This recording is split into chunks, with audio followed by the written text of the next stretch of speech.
Hace un ratito explicaba que la iglesia anglicana es una comunión a nivel mundial, ¿cierto? Es una comunión de iglesias. Con algunas, por supuesto, tenemos un poquito más de familiaridad, más en común. Nos hallamos ahí de repente con los brasileros, que son un poquito más despeinados que los anglicanos en Chile, pero somos hermanos en la fe, con hermanos en Perú, que a veces incluso el obispo peruano recién elegido ha venido a predicar a esta iglesia.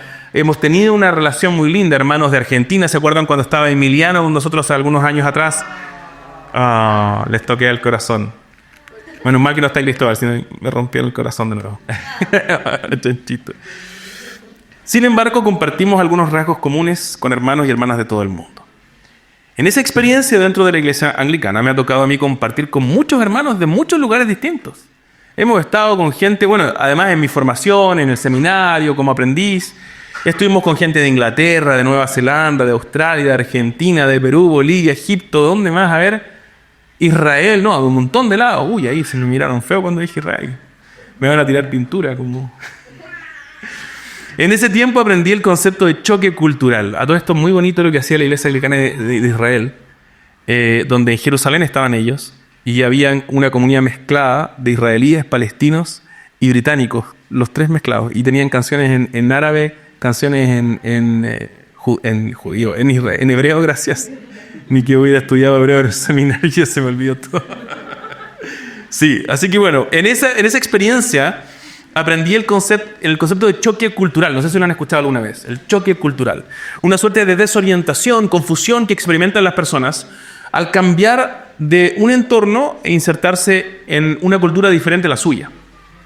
Me acuerdo de mi querido amigo que es pastor en Argentina, Marcos Humacata, y él me describía este choque cultural, porque no es ningún chiste. De repente se empieza a sentir un nivel de angustia, de estrés, por no saber bien cómo funciona la sociedad y la sociabilización en la nueva cultura.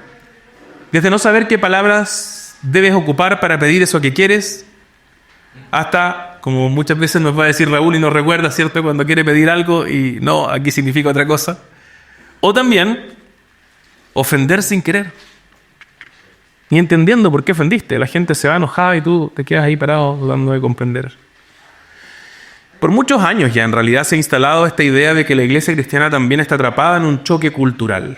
Una suerte de terca ignorancia respecto de la cultura que la deja atrapada en un ciclo de actitudes e interacciones ofensivas. Sin darse cuenta, la iglesia interactúa con la cultura y la cultura se ofende.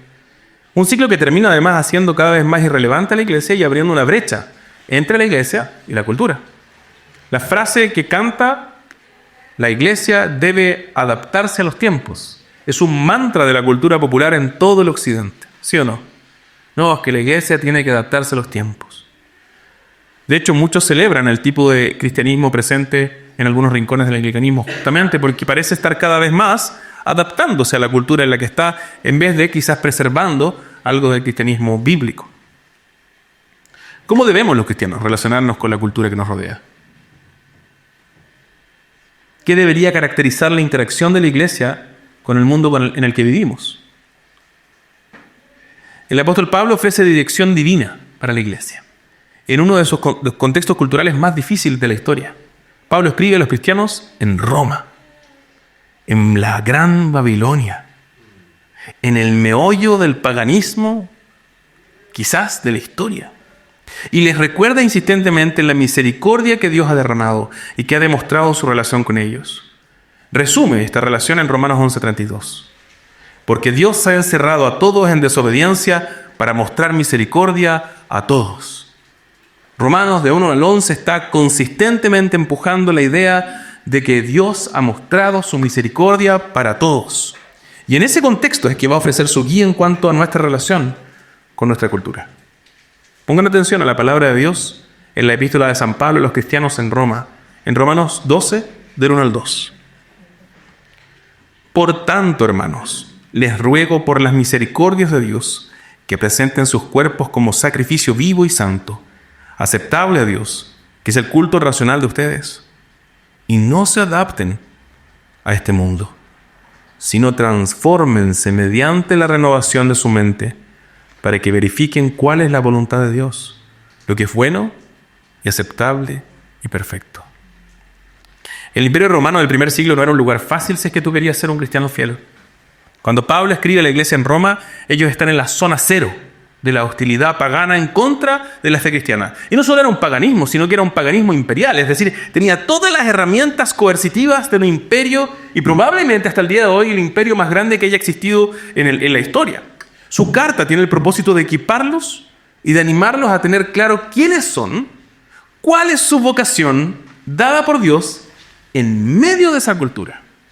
Así que nosotros hemos visto el Evangelio, la historia de la Biblia y la vocación del pueblo de Dios y estamos preocupados de esta vocación. Esto es extremadamente importante, porque ni tú ni yo vivimos aquí toda la semana, ¿cierto? Vivimos en la cultura, rodeados por otros. Y Pablo justamente está escribiendo para esa situación, cómo vivimos expresando nuestra vocación en el mundo real. La iglesia en Roma se encontraba en medio de una cultura pagana profundamente devota a sus muchos dioses. Pero la oposición más contundente para el cristianismo era el culto al emperador. Y esto no es así como un chiste. No es que a mí me gusta el presidente actual o no me gusta, o me gusta el presidente anterior. Era literalmente un culto, un sistema cúltico religioso para el César. César era considerado como Dios. Y algunos de sus títulos incluían Hijo de Dios, Manifestación de Dios, Señor, Señor de todo el mundo y Salvador. Nada menos que eso. De hecho, domingo viene de la palabra latina Dominicus, que significa del Señor. Y originalmente no se refería a nuestro Señor Jesús. Era un día consagrado para adorar al César. Habían estatuas, monumentos e inscripciones que afirmaban el señorío del César, con procesiones, festivales, sacrificios, himnos y poemas que lo honraban. Este culto al César llenaba la vida completa de cada ciudad y de cada ciudadano romano. Cada persona en Roma era presionado consistentemente. ¿Han visto estas fajas colombianas que venden? Así, presionado consistentemente para tomar la forma del culto romano.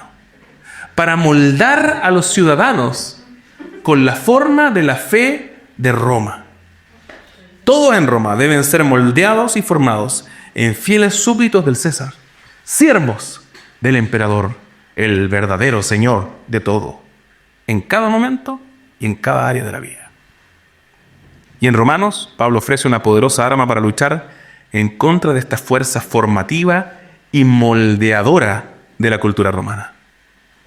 En primer lugar, en Romanos 1, del 18 al 32, que no está acá, Pablo va a empujar a la iglesia de Roma a llamar a la idolatría romana por lo que es realmente.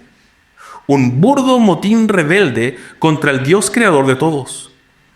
Un motín que decide tercamente adorar a las cosas creadas en vez del creador, va a decir Pablo. Para Pablo, toda la cultura, todo el culto de Roma y de su emperador está basado en una mentira, en una idolatría. Elevamos a un ser creado, un mero hombre, al estatus divino. Y toda idolatría, va a decir Pablo, es siempre deshumanizante, siempre deforma al ser humano, siempre lo conduce a una vida de injusticia, de inmoralidad y finalmente de muerte. En contra de esta necia terquedad que da forma a la cultura romana, que por lo demás hoy día parece que algunos quieren resucitar como si fuera la gran cosa, si hay un romanticismo ignorante de Roma, absolutamente flagrante en nuestra cultura. No sé si se han fijado que algunos, el imperio romano, lo más lindo del mundo. No sé si tienen ahí probablemente un culto al emperador, se acuestan con una almohada de Julio César ahí, le dan besitos en la noche, sueñan con el imperio romano. El imperio romano es terrible, terrible. Entonces, en contra de esta necia terquedad que da forma a la cultura romana, Pablo dice en Romanos 12, del 1 al 2, y exhortan creyentes a entregarse en un compromiso total, como sacrificios vivos, una vida completa que es ofrendada, dedicada, no al César, sino al verdadero Dios. Deben buscar honrarlo a Él en cada momento, en cada centímetro cuadrado de sus vidas, resistiendo la presión del imperio por amoldarlos a su propia falsa definición de la identidad y propósito de la vida humana. Pablo llama a los cristianos en Roma a someterse a Cristo y a permitir que su Espíritu Santo obre en sus corazones y en sus mentes para moldearlos no a la imagen de Roma, sino a la imagen de Cristo. Para Pablo, es solo por medio de la transformación de esta transformación, que la iglesia será capaz de discernir entre los elementos de la cultura que son buenas dádivas de Dios, va a decir Santiago, y las distorsiones idolátricas que se apartan de los buenos propósitos de Dios y tuercen los buenos propósitos de Dios. Las mentes de los cristianos deben ser transformadas y renovadas, va a decir Pablo. Y sus cuerpos deben ser dedicados a Él. Solo así van a poder saborear, en el verso 2, la belleza, la bondad. En el verso 2, en el verso 2, en el verso 2. Gracias. No, ahí está el verso. Ahí sí. Al final, ¿ven? ¿Para qué? Todo esto para que verifiquen cuál es la voluntad de Dios. Y aquí hay un asunto entretenido en cuanto al lenguaje. Cuando se habla de lo bueno, esa palabra kalos también puede significar lo bello. Para que experimenten la verdadera belleza, lo verdadero, lo bello. Cuando se habla de lo aceptable, puede hablarse también de lo deleitable. Para que experimenten lo que da deleite y lo que provee el deleite del ser humano. Y aquello perfecto, completo o pleno. Para que experimenten aquello que da plenitud. Lo que el apóstol Pablo está diciendo es que si la iglesia quiere realmente dar testimonio de Cristo en la cultura que le rodea, en Roma y en Santiago, debe resistir ser moldeada por esa cultura. Debe insistir en ser definida en mente y cuerpo por su identidad dada por Dios como nueva humanidad. Quizás cuando yo te hablo de la idolatría de la cultura romana, tú piensas y dices, wow, mira, aquí también hay idolatría, allá al frente.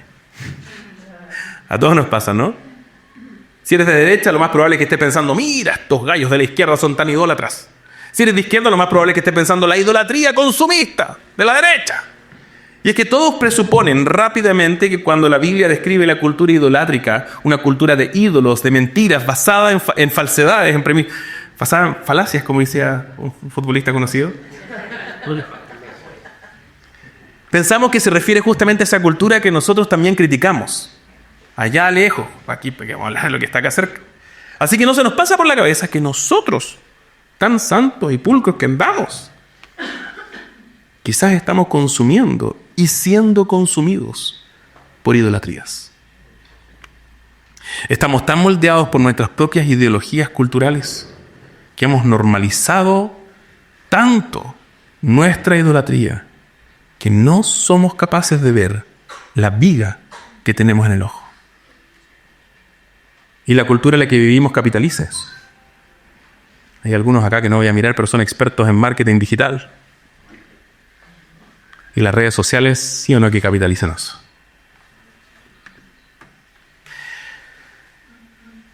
Las redes sociales nos ofrecen lo que nos gusta. Si tú eres de derecha, en YouTube, te aviso, te van a aparecer todas las cosas de derecha. Si tú eres de izquierda, te aviso, te van a aparecer todas las cosas de izquierda.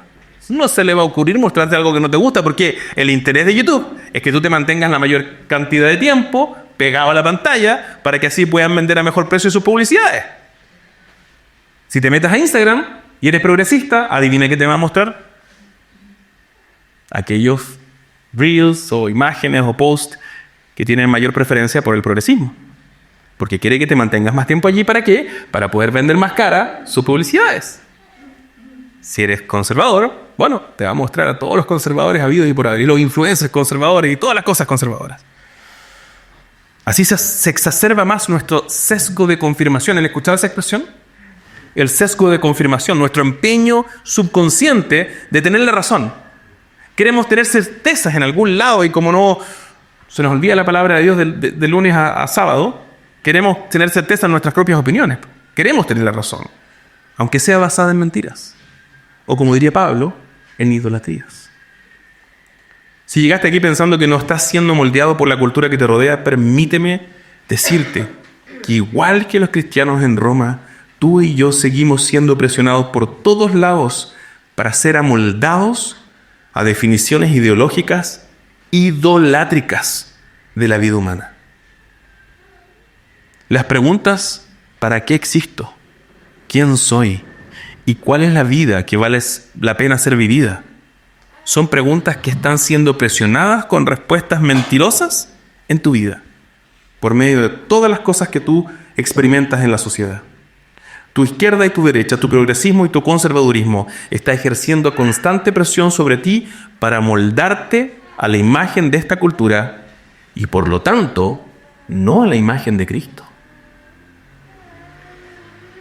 El Señor preservó este texto de Romanos para que su pueblo reconozca humildemente y discierna honestamente y resista valientemente las maneras en que la cultura te deforma. Déjame decirlo de nuevo. El Señor ha preservado Romanos y este capítulo en particular para que la iglesia reconozca con humildad, discierna con honestidad y resista con valentía las maneras en que la cultura deforma nuestra vida y nuestra identidad como pueblo de Dios. Si queremos resistir ser moldeados por el mundo, tenemos que conocer nuestra cultura. Y a mí me da la impresión, hermanos, que por mucho tiempo las iglesias evangélicas, protestantes, católicas también, a nivel popular, han abandonado ese viaje. Parece que estamos tan metidos aquí en nuestro culto bonito, en nuestro servicio, en nuestra misa, lo que sea que le llame, pero no hablamos de la cultura. Y como no hablamos de la cultura nos habla sin que nos demos cuenta.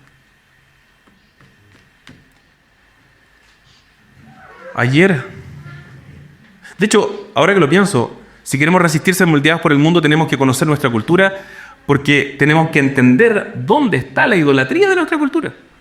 Porque no es que la cultura sea satánica. Hay mezcla, hay desarrollo, hay belleza, hay verdad, pero está manchada, todo mezclado. Y esos patrones de vida que fluyen de esa idolatría están mezclados también con patrones de vida bellos, buenos y verdaderos. Y ese ejercicio es muy difícil. Y tenemos que ser entrenados en ello. Y por eso tenemos una serie que se llama Vocación. Para entrenarnos en cómo discernir lo bueno que Dios ha puesto delante de nosotros y lo malo que los seres humanos hemos torcido de la creación de Dios. Es tan difícil porque los patrones idolátricos han llegado a constituir lo que tú y yo consideramos normal. Tú y yo crecimos en esta cultura. Tú y yo entendemos la normalidad de cómo funciona la sociedad con base en patrones idolátricos. Ayer conversaba con un amigo de Estados Unidos, mi nuevo mejor amigo, y expresaba su sorpresa por lo lleno que estaban los malls en Chile. Me decía, oye, en Estados Unidos de repente tú vas y claro, en cierto horario está lleno, pero aquí está siempre lleno un mall. En cualquier día de la semana, en cualquier horario del día. Y espérate un poquito, su parangón es Estados Unidos, el país más consumista del mundo. Es una locura. El consumismo nos ha consumido. Y este es un ejemplo nomás, pero partamos por el consumismo, que es algo muy característico de nuestra cultura. Es normal para nosotros. Estamos convencidos de que es normal. Tan convencidos que no conseguimos ver cuán profundamente idolátrico es. Déjame leerte una cita de Victor Lebow, uno de los precursores del modelo consumista. En 1955, él escribió estas palabras. Y estas palabras, por lo demás, vienen de la revista de Retail, o sea, una revista académica. Nuestra economía, extremadamente productiva, exige que hagamos del consumo nuestra forma de vida. Que convirtamos la compra y el uso de los bienes en rituales. Que busquemos nuestra satisfacción espiritual y nuestra satisfacción del ego en el consumo. ¿Es neutro? ¿Es imparcial? Tú y yo no vivimos en un mundo y en una cultura imparcial ni neutra. Tú y yo vivimos en un mundo de religiones distintas. Algunas de ellas reconocen ser religiones y otras no quieren ser llamadas religiones, porque así te convencen de que no tienen un discurso religioso.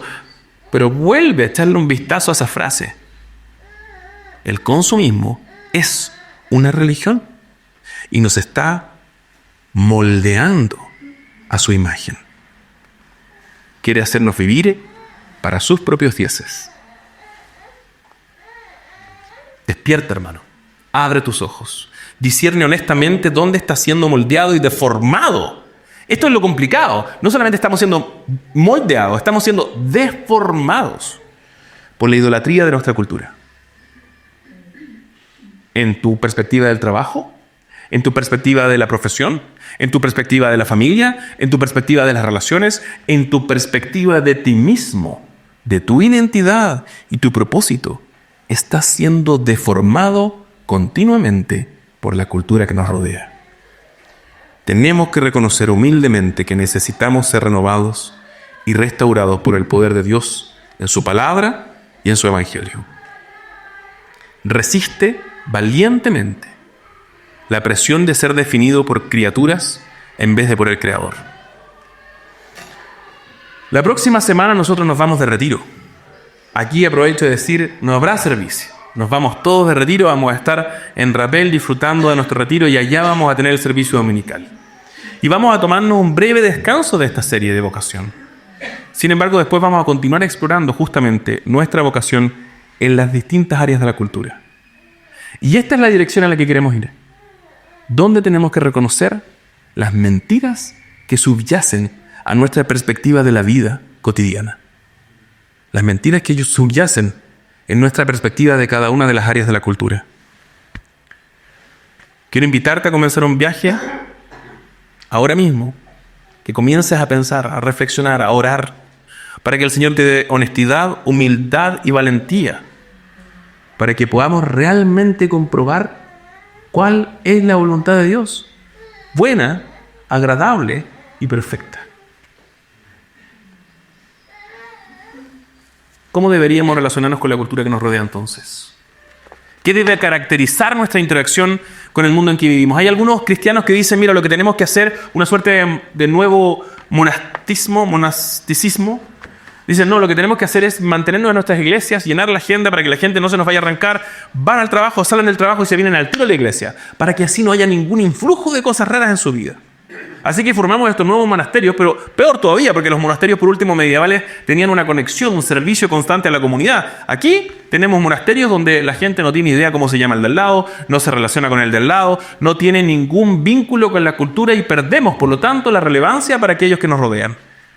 El apóstol Pablo nos deja claro que no deberíamos enfrentar este choque cultural, ni buscando apartarnos del mundo, ni buscando adaptarnos al mundo. Hemos sido llamados por Cristo a permanecer en la cultura. Lo veíamos en Juan hace unas semanas, ¿se acuerdan?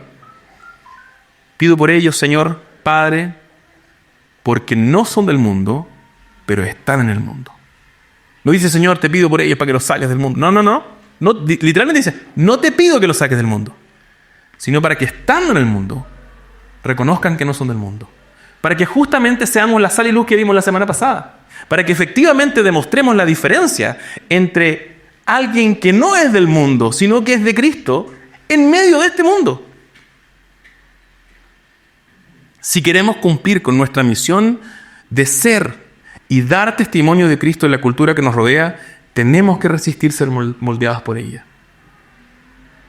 Tenemos que insistir en ser definidos en mente y cuerpo por nuestra identidad dada por Dios como nueva humanidad. Me gustaría terminar este sermón con una cita de uno de mis teólogos favoritos. Y si hay alguien acá que le gusta leer, le recomiendo cualquier libro de este teólogo que se llama Richard Bauckham, profesor de la Universidad de Cambridge, por supuesto, anglicano, los mejores. Así dice Bauckham en su libro La sabiduría de Santiago. En la medida en que las iglesias cristianas ignoran su relación con la cultura dominante y dejen a sus miembros sin guía o reflexión en cuanto a lo que significa ser cristiano en relación con la cultura, los cristianos estarán divididos por dos extremos opuestos. El extremo del retiro sectario y el extremo de la asimilación con la cultura.